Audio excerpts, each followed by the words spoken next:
সাথে যে শাকগুলো দেখতে এর নাম কুলেখাড়া।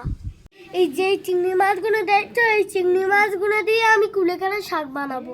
এই শাকগুলো যেমন খেতে ভালো লাগে এর গুণও অনেক। বন্ধুরা আমি এবার উনুনটা ধরিয়ে নেবো। দেখো উনুনটা কেমন দাউ দাউ করে জ্বলছে।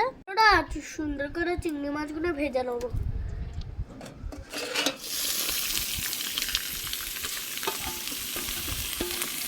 আমি ঝালের গুঁড়ো লঙ্কা গুঁড়ো নুন দিয়ে দেবো।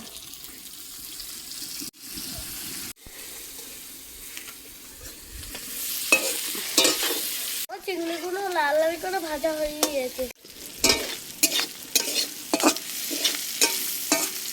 আগুনটা হালকা করে ভেজে নেবো।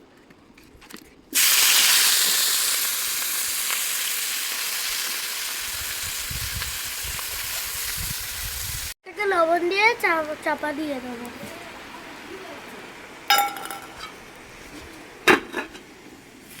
আমি শাকগুলো তুলে দেবো।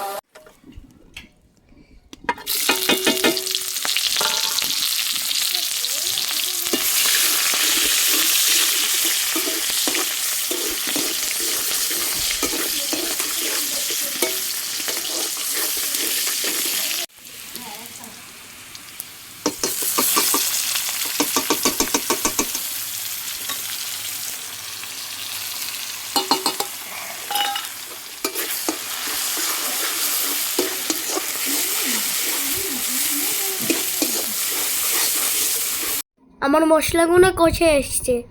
মশলাগুলো কষে গিয়েছে, এবার আমি শাকটা দিয়ে দেবো।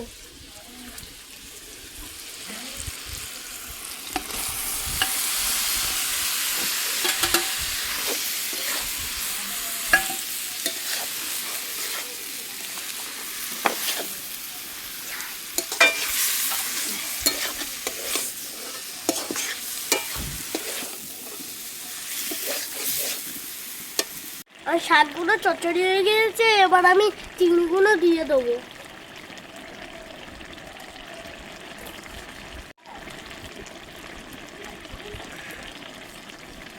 চচ্চড়ি তো হয়ে গিয়েছে, কমেন্টটা বলো কেমন হয়েছে।